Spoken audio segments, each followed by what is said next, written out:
What's up, y'all? Come on in to another episode of the Darion LH Show. Listen, y'all, I appreciate y'all for sticking with us here on season 2. We're going to switch it up a little bit. So I know I was trying to do like one new episode like per week. So moving forward, we're going to do 2 episodes a month. So one every other week because I got a lot of other stuff going on that I can't wait to tell y'all about. But right now, we're going to do it that way just so we can keep everything on a more consistent basis. But listen, right now, we're going to be starting off the Come Up series. We've been talking about it for a while, and we're finally here to tell you about the Come Up. Now, when it comes to the Come Up, all right, and it's not just a saying that I came up with. It's actually a book that I released back in 2019. Y'all can check it out right here, y'all. It's available right now on Amazon.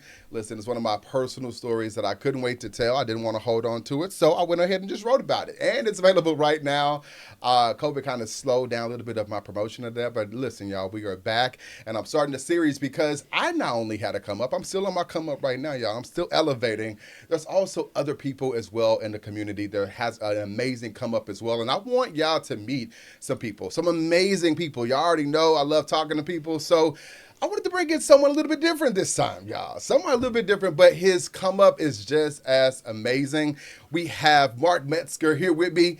Mark. What's going on? It is good to see you, brother. It is awesome good to be here. See you, brother. Man, listen, you told me a little bit about your come up, a little bit about the company, Precision Ice Rink. Mm-hmm. And I find it just so amazing for one. I've been trying to do a little research on it myself, so I can't wait to really dive into like the good details of it. But listen, y'all, any man who can say, listen, can we reschedule the podcast because I'm going to Abu Dhabi this weekend? Listen, you just got to just know more about the guy. You know what I mean? You got to know more about him. I was like, yeah, we can reschedule. You give me a ticket. I didn't get the ticket, but it's okay. It's okay. It's okay. We'll talk about the Abu Dhabi trip on a later episode. But today, we're going to talk about Precision Ice Rink, man. So when did you get started with this?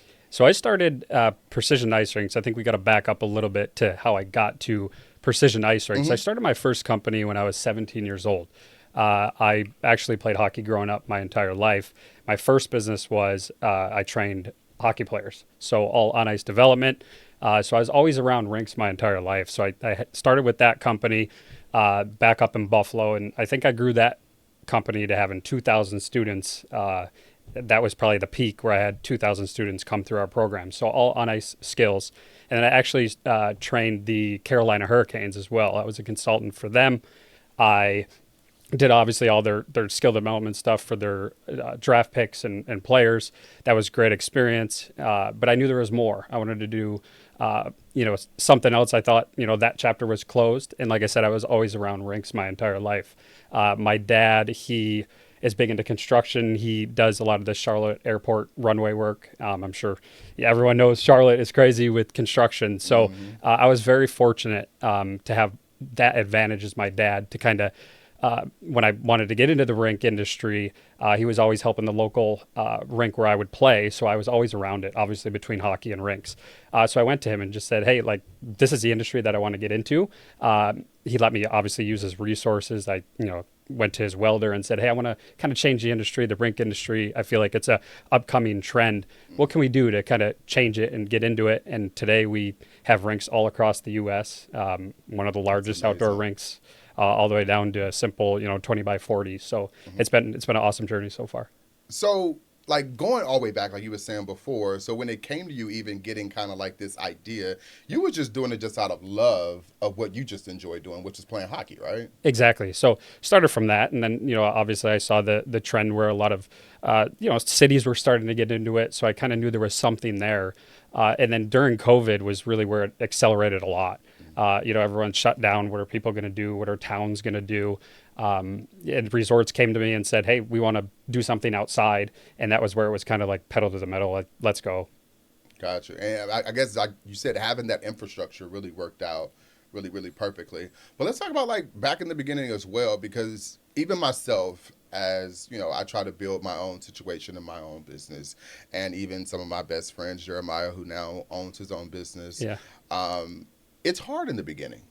Because you have this vision, it makes sense to you, but now you then have to go out and tell other people about this vision and make it make sense to them. for one to invest and then also sometimes to be a client as well. How did you do that in the beginning? Yeah, so I think with that, you have to kind of do it in 3-year blocks. For me, it's almost like a ratchet. So you kind of go to the future and you say, okay, in 2-3 years time, because if not, it kind of gets too, for me at least, too complicated. Maybe I have a little ADD where I'm all over the board. So you kind of got to hone it in, so in 2 years time, what does that look like?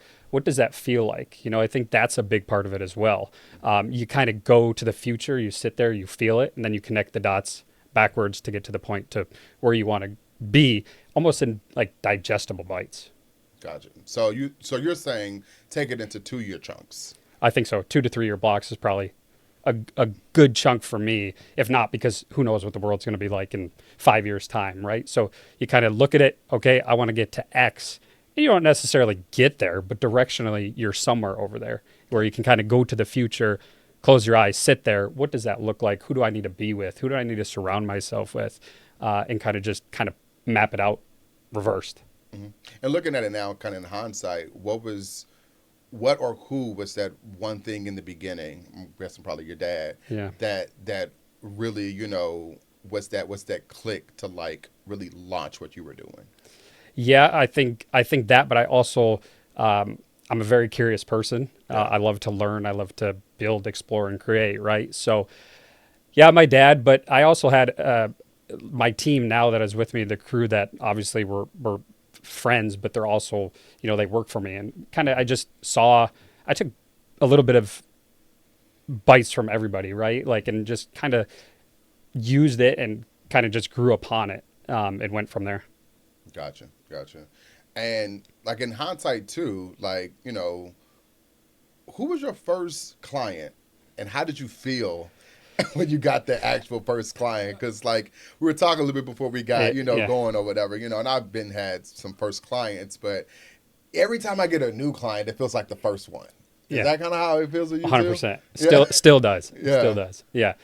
So as far as client goes, I was very fortunate early on, like right away, obviously launched. And as you know, you have to do marketing and business is tricky because as we were talking earlier, there's so many different, it's like a flywheel, right? Like you have to be good at marketing. You have to be good at people. You have to understand people, what drives them, what you have to be authentic. You have to be your true self or else it doesn't come off. Right.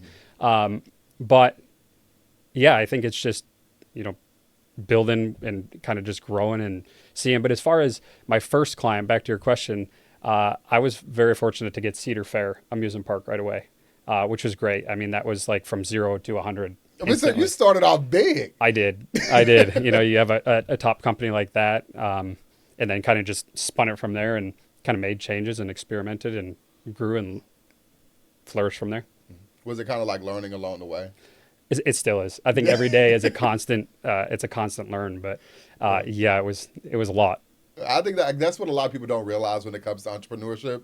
It actually was like this meme that I just sent to my best friend Jeremiah, because it was literally about like it was like a guy standing on the balcony. He was like, "Listen, just pitched my first client and got a first deal. I don't know how I'm gonna get it done, but we gonna get it going." Exactly, exactly. You just don't know, but you're just going because you wanted to make it make sense, and it has to make sense because that's what's going to lead to the success of your actual business. 100%, and I think you have to, sometimes luck doesn't find you just sitting there, right? Like you have to go out and you got to figure it out, whether it's marketing or trying to get in the same room with somebody or kind of just talking. But there's times where you just got to bust down the door and go through and just try.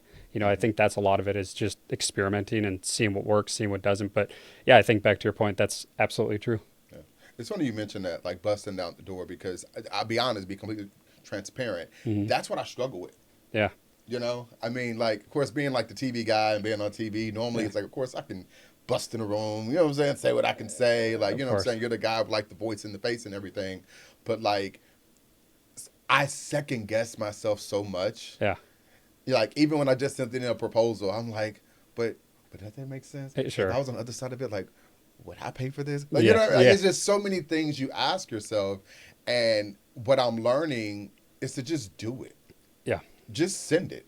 Correct. And figure out what's going to happen on the other side. Because even the person who I proposed it to, like, she sent back, "Oh, this is great. We'll get back in touch." So it's like everything that I just sat here, like, all in my head about was literally for nothing. Yeah. Yeah. Why do you think that is? I'm just curious to why. Like for you, do you think that's just who you are, or what? Why do you think that is? Let's see if I got a magic ball around. I don't know. I really don't know. I guess I got to call Miss Cleo or something. Maybe. That's awesome. I really don't know. I really don't know. I think naturally it's just coming from just starting something, at least in my life, that no one has done before. Yeah. Right? When you're doing things that your parents haven't done, like no one else in your family. There's no one to go and then talk to try to make it make sense. You don't have like a pamphlet or a manual to go by to go back and really get the ingredients and say, okay, I'm on step 2. If I just get to step 3, then I can start mixing all the eggs together and it's going to all make sense. And I just got to take my time. So I think a little bit is that, but then also is realizing that there's so many other people too, and so many choices. Correct. Choices at your fingertips. Oh, that's wild, isn't it? Within the world that we live in, like it's like, okay, well, I don't like what he's talking about. If I need to go find somebody else who's probably doing the same thing, all I have to do now is just go to TikTok and put in, speechwriter. Bam. Correct. Now I got a whole bunch of people on here who has content telling me that they can do my speech writing, and I'm gonna see how much they cost. Correct. Or better get apps that you can just go to and say, hey, like I need something written. Let me go to app or just ChatGPT. So you're just up against it's crazy, so much, which then puts it in like that's how I get into my head. Like, oh my gosh, like okay, what if I say this and then they're like no, and then like we'll just go somewhere else and do it. Sure. But then it goes back to me realizing that I have to value myself first before 100%. someone can value me. 100%. And once I realize that, that's when I can press send a little bit easier. Yeah. I mean, we'll go back to the point before. How you were saying, your parents or whatever, so it's different. Like I said, I was very fortunate. I have my dad, when I went to him right away, and it was great because he didn't give answers, he gave hints, which was great. And then he said, okay, now like go figure it out. And of course, now I have my own engineers and own scientists and stuff to try to modify the product, right? But yeah, I think that's half of the battle, but confidence is key. I think you have to, in business as well, you have to be, and I learned this, and I'm sure you did as well, you have to be logical, and you have to keep your emotions in check as well. I truly agree with that. Like, it's definitely a balance. Mm-hmm. And also your ego. Yeah, 100%. Yeah, but ego as well. Like, I'm the type that I love being, like, I'm really not that smart. Like, I love being just standing next to the smartest person in the room. Like, that's how I just learn and grow. And sure, there's times where I'll talk, but I'm kind of, I'm quiet, but once you get to know me, I'm not. No. But I just love to observe and listen and then kind of take what I like and add and delete and kind of go from there and put your own twist on it. But at the end of the day, when it's your business, like, you can go to Grok and you can go to ChatGPT and go to all these other people. But at the end of the day, what I learned is, your business best. At the end of it, the business is you. Like, you are the business plan. So I think that plays a role. When did you get to the point where you then wanted to build out? Because even for me, like, that was a huge point because I love doing it all, which is also one of my biggest problems too. It's like a therapy session. So, that's one of my biggest things is I want to do it all because I know how I like it and I know how I want it done and I know I can get it done that way. Yeah. And I had to realize that, okay, great. Yeah. You can do it, or you can bring in people, that can then help you along the way. Yeah. How was that for you, especially because it's your baby, exactly. And you want to protect your baby, exactly. Right? You think about it nonstop. Yeah. Yeah. Yeah. So when did you get to the point where it was like, oh, you listen, I need to, of course, maybe a little bit earlier for you because you needed a team with you. Sure. But when did you, as you started to build out, get more cities and more places to rent out your product, when did you start then building upon your team? Probably by year 2, I kind of knew, obviously you got a big client right away. So that obviously kind of helps. I think it only takes one reference, one referral to kind of change the trajectory of where you're going. But I think when I knew I needed to scale, like you said, yeah, it's hard to like want to control everything, but like we were talking about before, there's so many. It's like a flywheel in business. You have marketing, you have dealing with people, payroll, network. Is your SEO right? Like, there's so many different things, and it's hard to be like good at everything. I think for me, I was start small, scale fast, and kind of just find your weakness right away. And a lot of the time too, I have two older sisters, and so obviously I grew up with them. So I think they helped me quite a bit with that as well, realizing that. So maybe growing up that helped me. Yeah, did they help you with organization as well? Not organization, but I mean, they obviously are very successful in their own way. But yeah, they're really organized. And when I was growing, I think they nudged me and said, okay, you need to find other people to help you in certain roles. And as you saw your business then start expanding, right? Yeah. I mean, you started off, like I said, like on a really, really high point, right? But as you saw your business start to expand and more people started to book your services, what kind of went through your mind? I was really excited. Yeah. And then I kind of just knew, okay, like we're on a different level now. We got to obviously have better practices, better processes in place. And then it was just straight on fun. I think, like I was saying before, you build, explore, and create, and then you bust down the door and kind of figure out the pieces as you go. Mm-hmm. And so now, like, where do you say your business is at? As far as the chapter that we're in? Mm-hmm. Yeah, so this past year was a really interesting year. Like, I thought it would be a huge year for growth, like with new builds, especially in 25. But we had a couple of new builds, which was great. But even last year, I was kind of in the mode where, again, like we were talking before, it's almost like there's a season for everything, and I kind of the past 6 years, 7 years, it was gangbusters, and like. Of course, do you get a little, not burnout's not the right way, but like now in my business, it's more like an art project. I'm not just doing it to do the next deal. Like, I really have to enjoy the city or the people that I'm working with to kind of expand and grow, which has been incredible. Like, I'm very fortunate for that situation. But now I'm back in founder mode. Like, I think this past year was great to kind of sit back and kind of let the guys do the work and then kind of build and learn upon there. But now I'm back in founder mode. I'm ready to go pedal to the metal in 26. Full steam ahead, right? That's right. Full send. Like you said earlier, full send. Yes. You got to send it. You got to send it. You just got to just get it done, right? Yeah. Just get it done. Speaking on like those like low moments though, what were some of those low moments and how did you navigate through them? Yeah, as far as the low moments go, I think so how it works a lot of the time with the cities and the bids, you kind of have to bid the project, right? And you kind of go into it, you're a little confident. Okay, I think I'm going to get this deal, and then they send you a message and say, "Hey, sorry, we went with competition or somebody else," right? Like, that's a gut punch. But as far as like the lows go, like I'm, especially now, like I said, I'm very logical. I can kind of sit back and be like, okay, like, it is what it is. How can we build and grow upon it? I just don't think if you lose a deal or, a proposal goes through or something, you can't sit there and think about it. Like, you got to get up and you got to look onward and get to the next chess play on the board. Yeah, I actually checked out. I was looking at some of your posts. Yeah. Kind of went back in time to see kind of, and I did appreciate, you being transparent as well. I think one post it just said like, 2 deals didn't go through, but one just did. So we back at it, Exactly. And that was inspirational to me personally because it's also keeping me in mind that, you're not going to win it all. Yeah. You know what I mean? Like, you're not going to get you're not going to win every single proposal that you send out. Correct.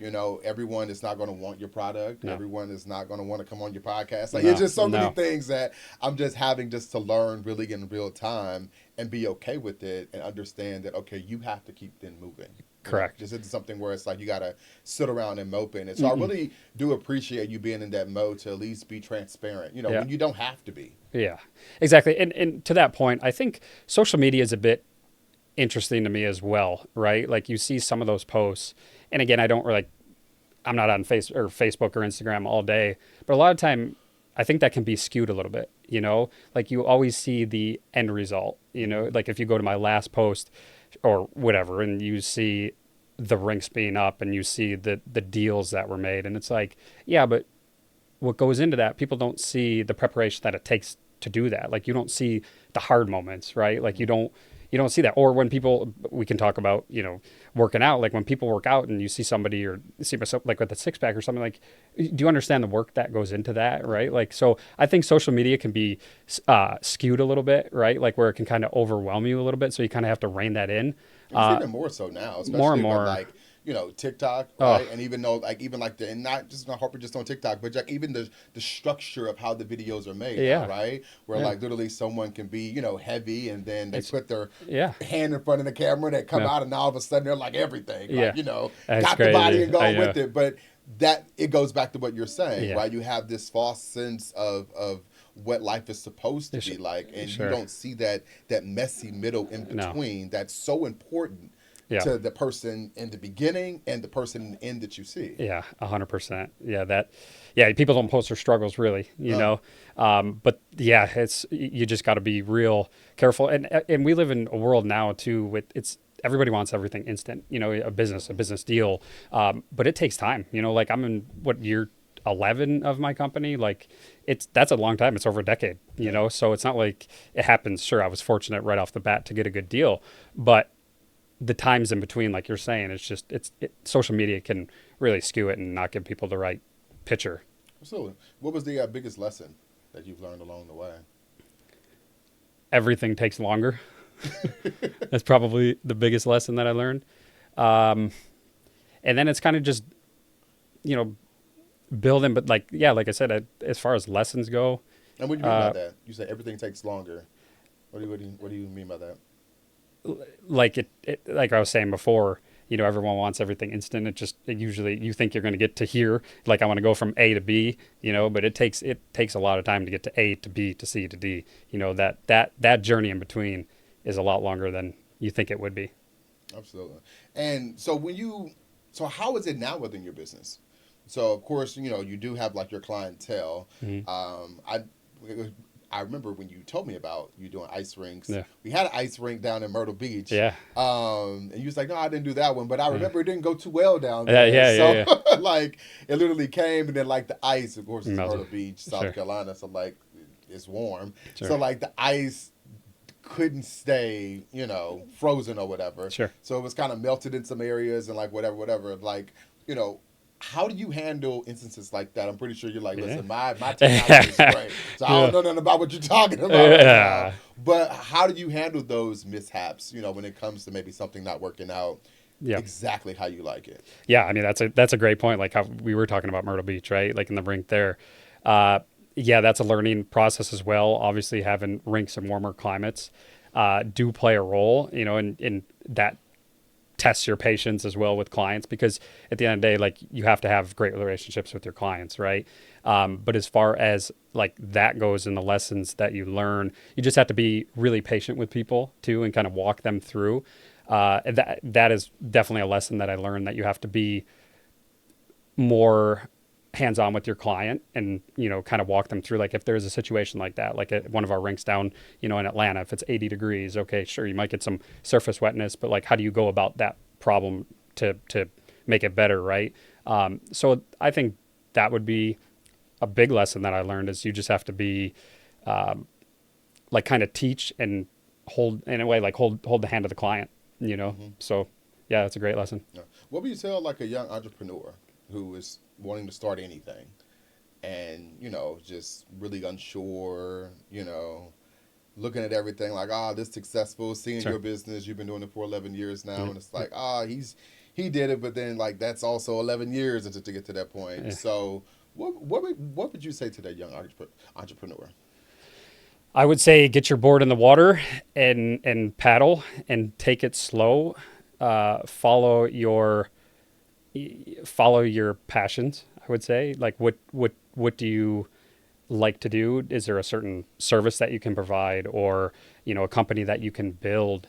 And it doesn't have to be necessarily this big company that you have to, a Fortune 500 company or anything like that. Like just start slow, learn, refine, and then kind of scale from there. But that's what I would say, is just get your surfboard in the water and get ready to surf. Just dive in, go full send. Just go full. Listen, just press the send button. That's I'm right. telling you. That's Send it. all you have to do. Yeah. Like, send it. And if they don't respond, they don't respond. Yeah. Like, it's okay. But at least you Yeah. have it on your mind. You have it on your conscience that, listen, at least I tried. Exactly. You know, and like you said, you just got to do it. I mean, is that kind of how it went into like the first deal that you did? I mean, that was a big deal. Yeah. like the first one, did you kind of like, did you have connections through it? Is that what happened? Or No, it was kind of just through marketing. And then I kind of just went there and met with the client and walked through it and said, okay, this is what we can do. And maybe I played it up a little bit like, oh yeah, I do this a lot, right? Like, and it's really my second one that I ever did besides a little one to make sure that it worked.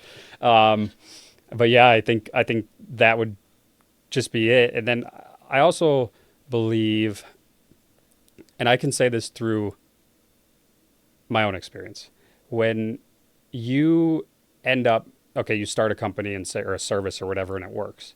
When you get your first $10,000 or $5,000, whatever it is in the bank, like that money hitting the account is the same exact feeling as when you do a tough workout, when you help somebody that you know needs to be helped, or that just you have a calling in your heart, like, okay, I need to help this person, or anything that you strive for. If I can feel that daily, that is the feeling that I want to feel every single day. And it is the exact feeling.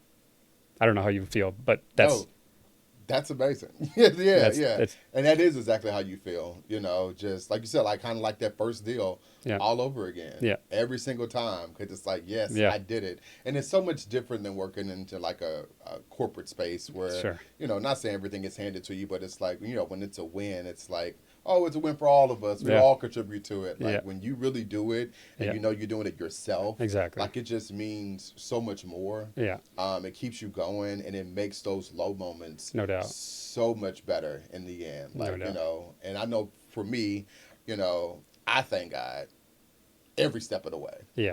Even when stuff comes back and it's like, okay, that didn't work out. Thank you, God. Because clearly that was averted for some type of way. I'm just gonna believe it. You know what I mean? It will be what it will be. Yeah, and you kind of just gotta flow with it. Yeah. Exactly. I think that's great, and I think you have to. Also, another thing is like celebrate the small wins. Like just keep stacking small. Like just keep stacking, and I think that is everything. And every day I think it's so important to just be grateful for something every single day. I 100%. How can folks get in contact with you to rent your rink if you're looking at this? You're like, hey, I wanted to see if I can bring that to my community. Yeah, PrecisionIceRinks.com. You can go there. I'm on Instagram. Precision Ice Rinks is on Instagram as well. And it'd be great to hear and provide you guys a Precision Ice Rink. Absolutely. I need to get some lessons too. 100%. I got to show you the video. I think I'll put it up here too so y'all can see. I'm going to find it somewhere and I'm going to put it up here so y'all can see awesome. it too. Yeah. Okay. Were you doing backflips out there? No, we're doing no backflips. I can barely stand up. I can barely move. And then I have to understand that you have to is ice skate with like your ankles, like knock kneed. Kind of. Yeah. That's just not my thing. You know that's what I mean? Funny. I'm just learning how to skateboard. Yeah. Not skateboard, like snowboard. It's a great sport. And also, I enjoy skiing. Like it's very simple. Skiing. French fry pizza. It's very easy. That's right. You know what I mean? Right. So but Skiing's ice skating though, it is a lot. It is. It is a lot just to get the moving. But it is fun, though. I can 100%. say that I've done it. Hopefully, you've done it as well. Hopefully, you do it on Precision Ice Rink. Definitely. I really appreciate you for stopping by, Mark. You're going to be back in a couple of weeks, too. Awesome. We got to talk about some other things going on. Let's do it. All right, is that cool? Awesome. All right, be great, well, thank you so much for coming, man. And thank you for joining us here, too, on the Darion LA show. Be sure to make sure that you give us a like on YouTube. Also, check us out on Apple Podcasts and also Spotify. And also follow us, too, on Instagram and TikTok. Have a great day.